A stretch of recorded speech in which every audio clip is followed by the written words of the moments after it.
भैया आपको हम आज लेके चलते हैं एनडीआरआई के मेले में। राष्ट्रीय मेला यहाँ पे लगा है, हर साल लगता है, जहाँ पर तरह तरह की वैरायटी आती है। और इस मेले के अंदर आपको अपने खान पान से संबंधित, किसानी से संबंधित दवाइयाँ हैं और देसी ऑर्गेनिक जो प्रोडक्ट हैं वो आपको देखने को मिलेंगे।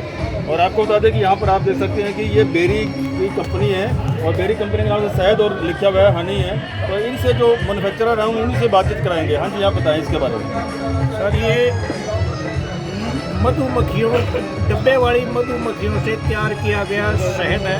हमारे पास विभिन्न तरह के फसलों के फूलों से तैयार किए गए शहद है। ये सर बरसीम के फूलों का शहद है। ये बेरी के फूलों से तैयार किया गया शहद है। और ये सूरजमुखी के फूलों से तैयार किया गया शहद है। ये बिल्कुल नेचुरल है, जैसे नेचर से आया प्रोसेस करके वैसे ही पैक किया गया। इसके अंदर कोई कलर नहीं है, कोई प्रिजर्वेटिव नहीं है। ये खाने में बहुत स्वादिष्ट है। Karnal Dayanand colony model town में हमारी हनी की लैब है। कितने का सर? ये आप लैब चेक करते हैं, शहद ही शहद है। और इसमें तब देख सकते हैं कि इसमें क्या क्या इसमें मिला सकता है। जंगली फूलों का शहद है, कश्मीरी किक्कर के फूलों का शहद है, शीशम टहली के फूलों का शहद है, नीम के फूलों का शहद है। इसमें ये नहीं है कि जो ये नाम लिखे गए हैं कि उनका मिलावटी है। मधुमक्खी जो होती है, मधुमक्खी जैसे जामुन के पेड़ पे बैठती है। अभी जामुन का फल जैसे ने बताया कि उसके ऊपर फल आया नहीं है, फूल नहीं आया है। और जैसे ही मधुमक्खी उसके ऊपर बैठेगी तो वो उसका रस चूसेगी, उसका अर्क चूसेगी।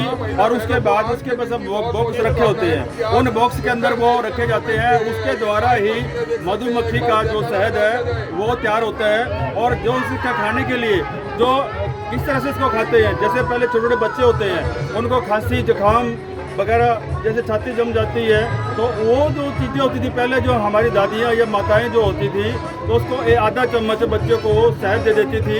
उससे जो देसी जो खान पान था वो उससे ठीक हो जाता था।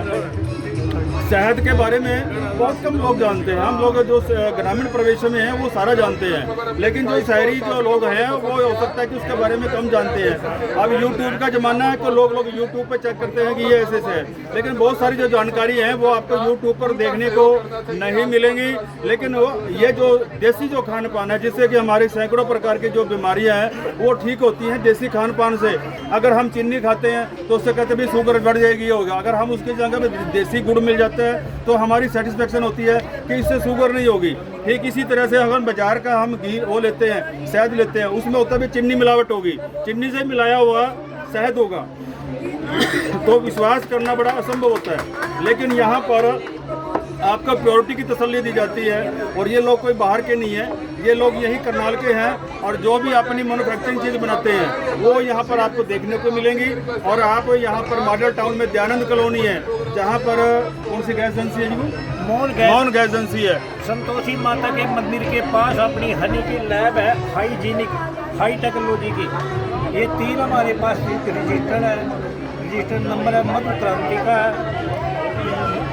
ये हमारे रजिस्टर नंबर है। सरकार से टेक्निकल नॉलेज लेके तब जाके ये आगे टेक्नोलॉजी प्रोवाइड की गई है। इन्होंने स्पेशल लैब बनवाई है और रजिस्टर करवाई है। और उस लैब के अंदर वो टेस्टिंग होने के बाद ही इसको पैक किया जाता है और गैस सप्लाई दी जाती है। बहुत सारी दुकानों पे आपको मिलेंगी देसी, आप उसके ऊपर स्टिकर लगाए जाते हैं और लिखा जाता है कि ये ओरिजिनल है, ये है, प्योर की गारंटी दिखाई जाती है। जब आप खान पान में आते हो तो आपको बहुत सारी बीमारियां लग जाती है। तो एक बार आए और दयानंद कॉलोनी मॉडल टाउन के पास आए, और जहाँ पर आपको मोहन गैस एजेंसी के साथ में इनका प्रोडक्ट मिलेगा, वहाँ पर आकर के आप अपना ये चीज़ खरीद सकते हैं। अगली खबरों तक अब दोबारा हम आपको किसी प्रोडक्ट को और आगे दिखाएंगे। जुड़ रही है अगली खबरों तक। बंसीलाल पंचाल, सब समाचार, करनाल, हरियाणा।